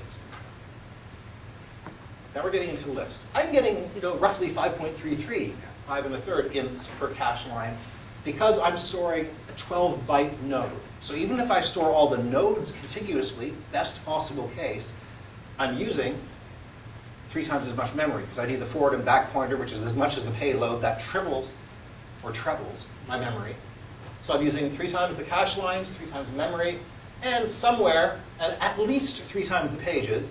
If these are laid out nicely in order, then it's only 3 times. If they're chunked around all over the place, and you've got a really evil memory allocator that no one would buy, you can get a really ruined day. But then a set, similarly, is storing nodes, but sets store 20 bytes per node because it's 5 times. They have to store the equivalent, well, of 3 pointers plus the payload plus a bit, and that last bit costs you another 4 bytes. Scott would say, and frequently does, have a nice day. So now you're getting only a mere 3.2 ints per cache line of actual payload, and your day is getting worse. Your cache line's getting worse, but your memory, your pages might be getting a lot worse. Now notice that some of these lines, you're getting the same cache utilization, but worse memory page effects. And you can construct examples that go the other way. So in these columns, we want better cache utilization, because if it's lower cache utilization, we get higher cache contention as well. Lower memory utilization here, more disk activity, because we're paging. So these are some of the consequences as we get down here. Notice that we're chunking and packing at multiple levels at different granularities, and so that's why sometimes the overheads differ or sometimes compound. I read a book the other day. I didn't really. How many of you have read a book that looks a little like this? It's currently on the New York Times bestseller list. Who knows why? No, that was a rhetorical question. Like, the answer is supposed to be nobody knows why. But. So this is the NWCPP Foundation for Justice authorized version. Confessions of the Cache Spiller. Notice, with exclusive commentary, Stützet did it by the right mark analyzer. Let's consider, do I have it open? I think I do. Ah, here's a cool little tool. You might like this. I know you'll like this. You want to know anything about your processor, about your memory? You've come to the right place. So I'm running on a Core 2 Duo that has a 2.3 gigahertz processor. Oh, a minute ago it was running at, oh, there it goes down to just 1 gigahertz again. But then I move my mouse a little and it comes back up. It's good that way. Oh, let me see. My cache is 32K of level 1, instruction and data, 4 meg of level 2, oh, no, level 3. It's awful to be a laptop. Oh, and the associativity is 8-way here and 16-way here. The line size is consistent, 64 bytes. Oh, look, latency, I can read it right off. 3 cycles, 14 cycles. This is stunning bedtime reading. You can read page after page of it. No pun intended. But let's actually go to some tests. Here's one of the cool tests I like. It's under microarchitecture, decache latency. I have a link to this. It's rightmark.org. It's easy to find at the end of the talk slides. Now, all this does is it says, okay, I've got a chunk of memory, and I'm going to traverse the memory, and I'm going to measure how long the traversal takes. And I'm going to draw nice, pretty pictures, because we know programmers love nice, pretty pictures. And in particular, the variable I'm going to change is the stride size.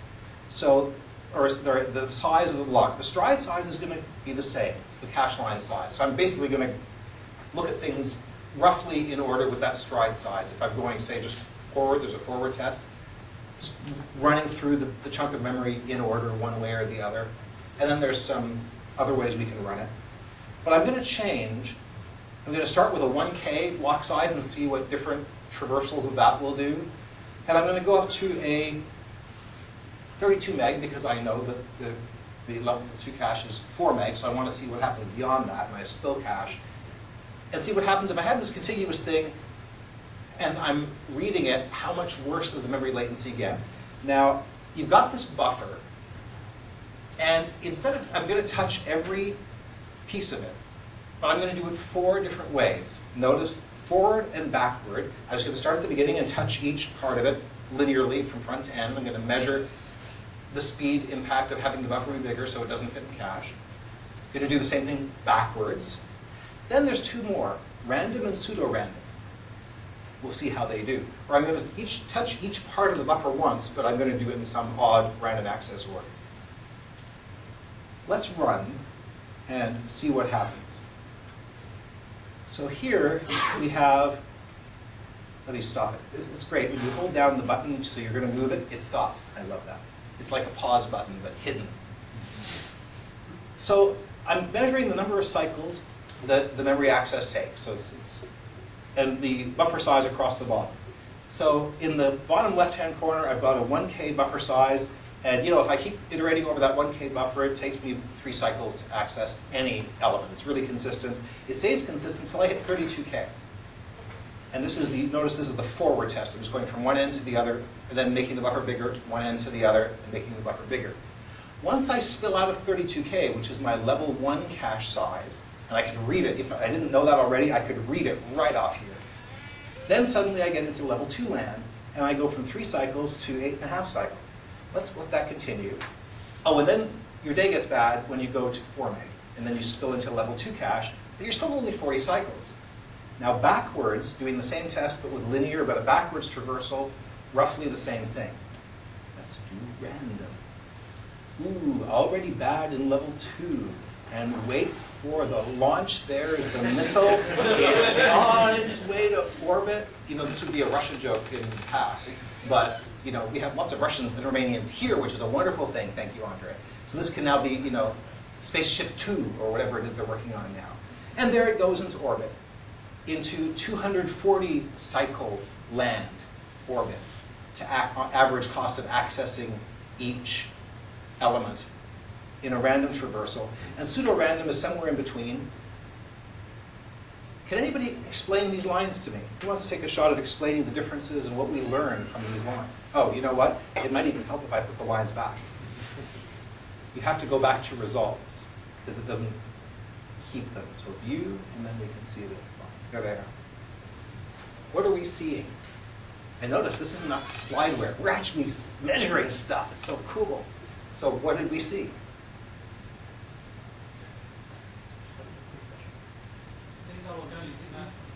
So data locality matters. So where on the graph would you support data locality matters? What on the graph supports that? Who does that, by the way?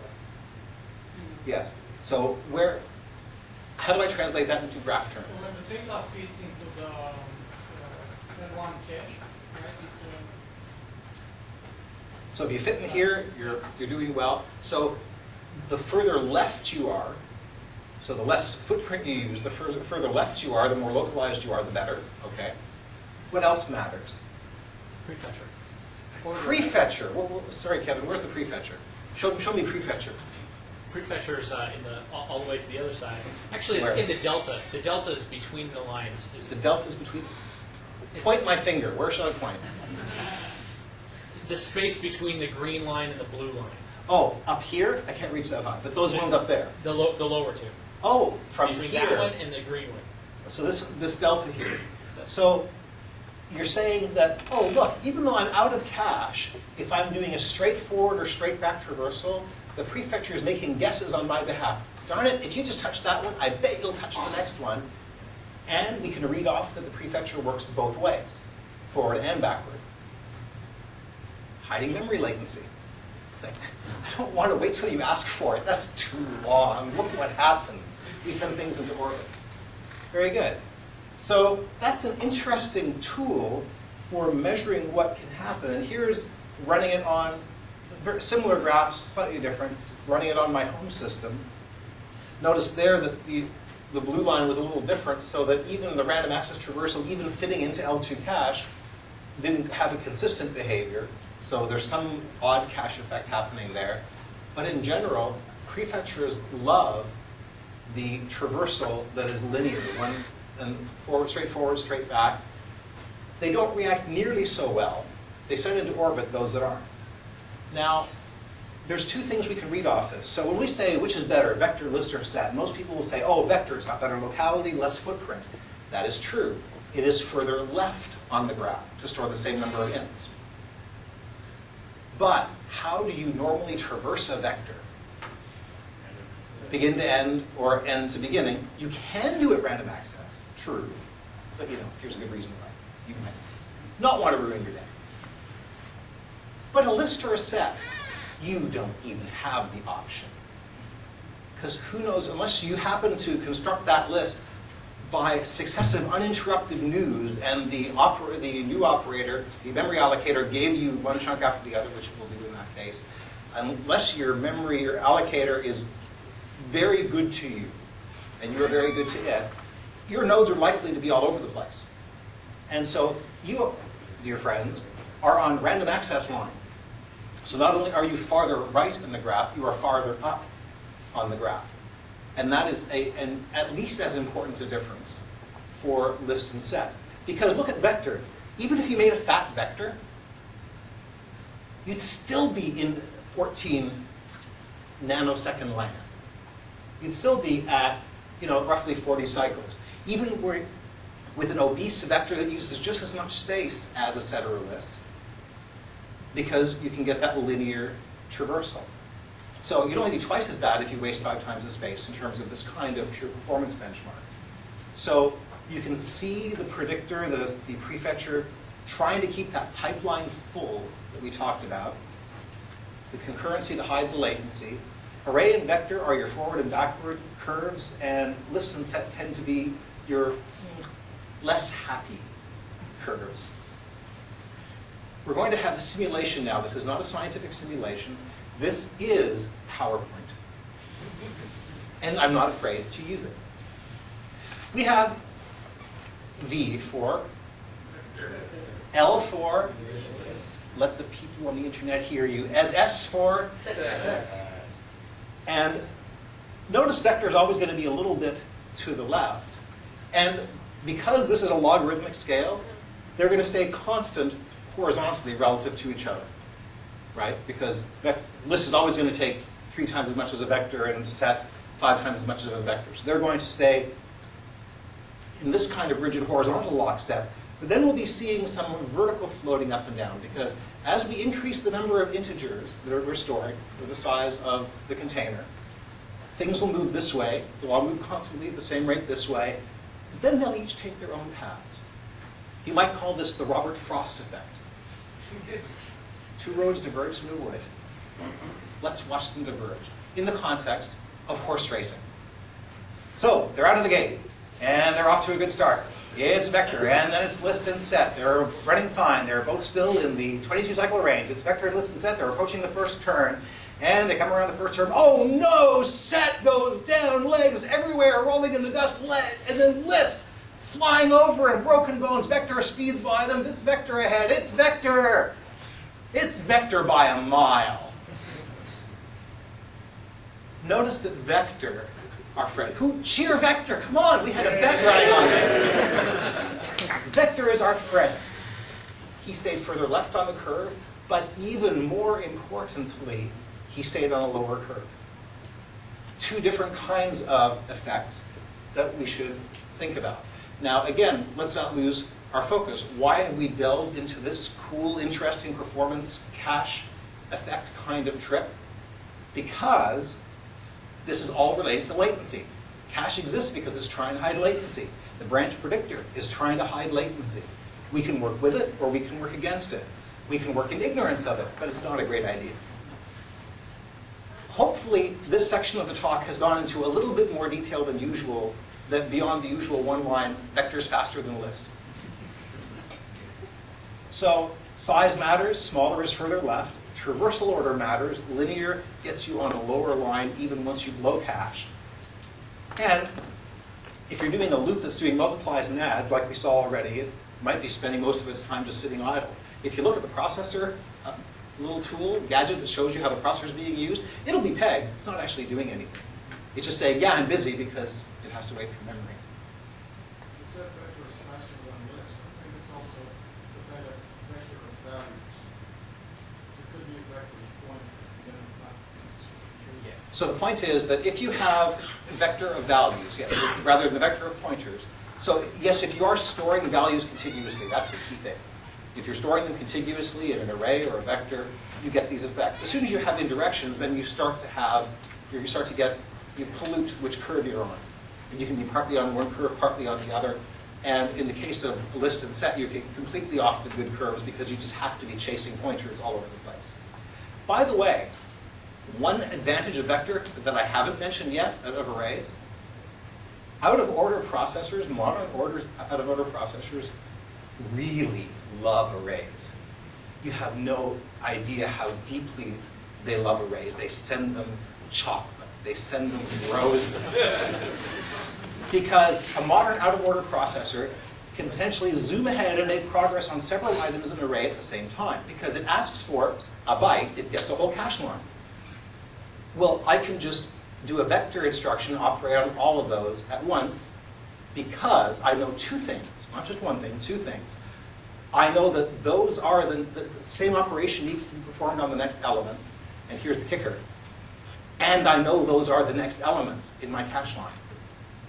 Even if you are so lucky as to get a list, a doubly linked list where the nodes are perfectly in order, you will never get this effect. You'll get some locality effect, but you will never get that effect because the processor has no idea that when it brings in a cache line that has, what was it, 5.33 list nodes, 5 1/3 list nodes, it has no idea that the first list node has anything to do with the rest of this cache line until it looks inside, reads the pointer in the first part, sees it refers to an offset that's within the same cache line, and then it can start looking at it, realize, oh, that one's pointer, once I look at it, refers to the next one. You can never do a vector instruction on that. So out-of-order processors really, really love arrays. So locality is a first-order issue. Keep separately protected objects on separate cache lines to avoid ping-pong, false sharing. And separate hot and cold stuff. I mean, if you're going to be accessing some stuff hot frequently, why put it on the same cache line or the same pages as stuff you almost never need? You'll have very bad locality. You won't be using your cache well. Consider usage patterns. So I talked about vector versus list, but let's be crisper. Adjacency versus pointer chasing, and that addresses the comment made about what is a vector of pointers. If you can make things adjacent versus chasing pointers, you are implicitly going to get a performance benefit in many of these cases. And finally, experiment and measure. Don't trust what some guy at the front of the room with PowerPoint slides tries to foist off on you, because the only real correct answer for your application is what you measured after this talk, not what I put on PowerPoint slides. So what is the root of nearly all hardware complexity? Latency. Does it affect my code's correctness in one word? Yes. Can it affect my code's performance? Yes. I was waiting for extra yeses. I think that we should do something with what we've just learned. Everybody, please stand up and pledge with me. Please stand up. It's good to get the blood going. Dance the move if you have to. Raise your right hands. On this day, September 19th, 2007. I state your name.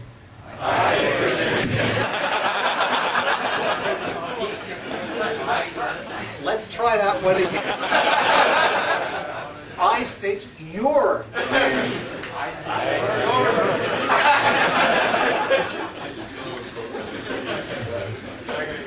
Do hereby swear and pledge, etc. That I will know our enemy, latency. That I will know what the things that matter cost. Yes, that I will measure my code. And if I should fail to measure, and if I should commit the great evil of foisting sluggish software on my users. Tongue twister. Just like IBM and Microsoft and Sun.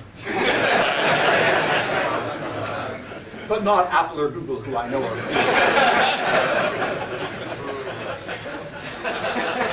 But not Apple or Google, who I know are cool. Because I'm a Slashdot fanboy. Yeah, there's some here, I know it. Then may a plague of undefined behavior pursue me and my family, and my pets and my livestock, to the extent that I may own livestock, until the end of time, or the next time my users send me hate mail, whichever comes first. So help me, Bjorn. Thank you. Remember this pledge.